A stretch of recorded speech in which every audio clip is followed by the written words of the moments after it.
Ya, assalamualaikum warahmatullahi wabarakatuh. Saya Sabin Isbani Afif. Saya ingin presentasikan PowerPoint saya mengenai PWB. Yang pertama ada abstraksi. Abstraksi adalah bahasa Indonesia, yaitu bahasa Indonesia mengalami perkembangan sangat pesat sebagai dampak kemajuan ilmu pengetahuan, teknologi, dan seni. Penggunaannya pun semakin luas dalam beragam ranah pemakaian baik secara lisan maupun tulis. Sehubungan dengan itu, Badan Pengembangan dan Pembinaan Bahasa Kementerian Pendidikan dan Kebudayaan menerbitkan Pedoman Umum Ejaan Bahasa Indonesia atau PUEB. Pedoman ini disusun untuk menyempurnakan Pedoman Umum Ejaan Bahasa Indonesia yang disempurnakan atau PUEYD. Semoga dalam penerbitan Pedoman Umum Ejaan Bahasa Indonesia secara langsung atau tidak langsung akan mempercepat proses tertib bahasa Indonesia sehingga menetapkan fungsi bahasa Indonesia sebagai bahasa negara. Selanjutnya ada perkembangan ejaan di Indonesia. Yang pertama ada ejaan Van Ophuijsen. Yang pertama yaitu sejarah ejaan bahasa Indonesia diawali dengan ditetapkannya ejaan Van Ophuijsen pada tahun 1901. Ejaan ini menggunakan huruf Latin dan sistem ejaan bahasa Belanda yang diciptakan oleh Charles Van Ophuijsen. Contohnya pada penulisan khusus seperti ini.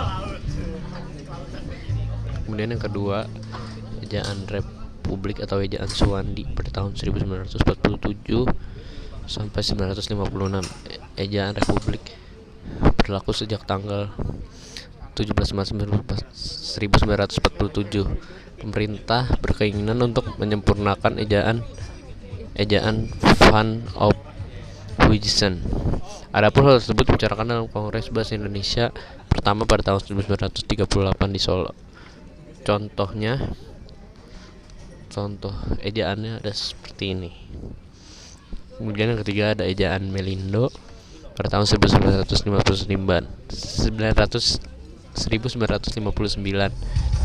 di mana ejaan ini gagal diresmikan karena konflik. Tidak jauh beda. Contoh dari ejaan itu tidak jauh beda dengan ejaan pembaharuan. Kemudian yang keempat ada ejaan Lembaga Bahasa dan Kesusastraan pada tahun 1967. Yaitu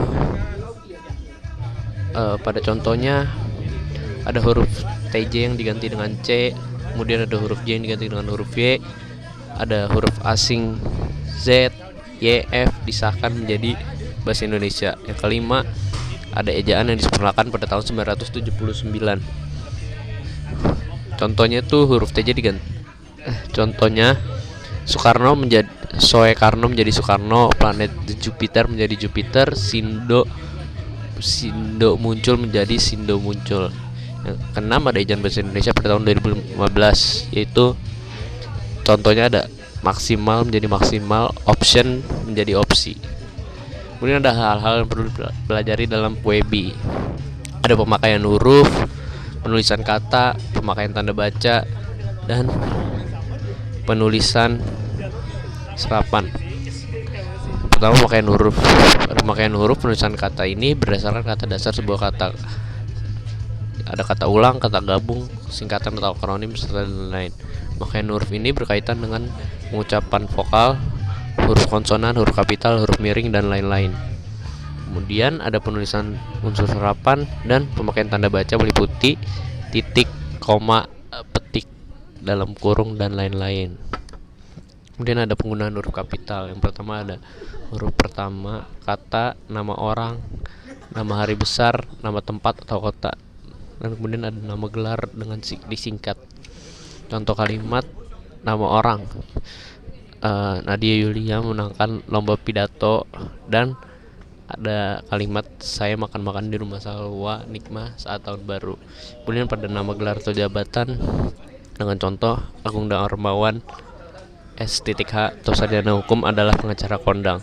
Pada nama tempat atau kota saya memberikan contoh kalimat saya pergi ke Bali tahun lalu. Kemudian ada saya pulang kampung ke Medan. Dan ada penggunaan huruf miring penulisan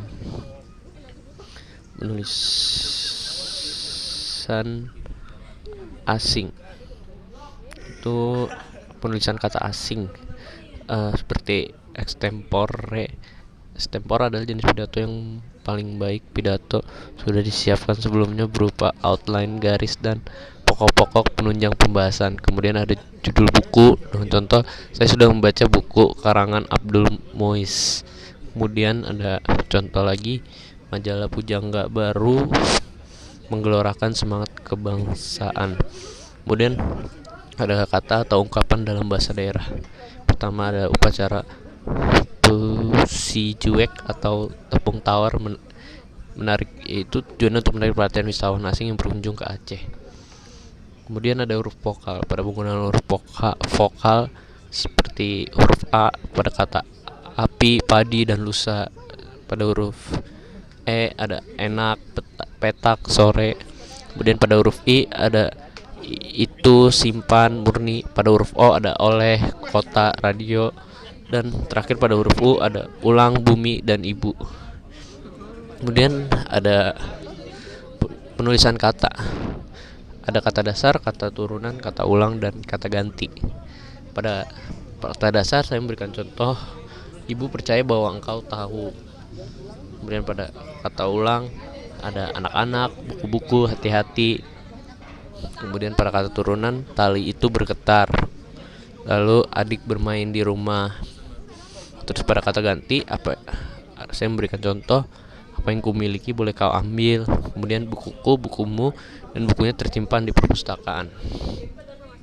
Kemudian ada contoh penulisan unsur serapan seperti ini. Salah satu contohnya pada kata asal,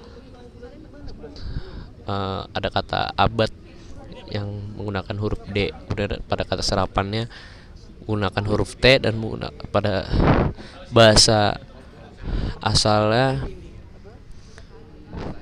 gunakan kata Arab. Kemudian pada yang kedua, pada kata asal menggunakan community, kata serapan menggunakan komunitas. Itu dia menggunakan bahasa asal, bahasa Inggris. Lanjut. Sudah selesai. Sekian presentasi dari saya. Sekian, terima kasih.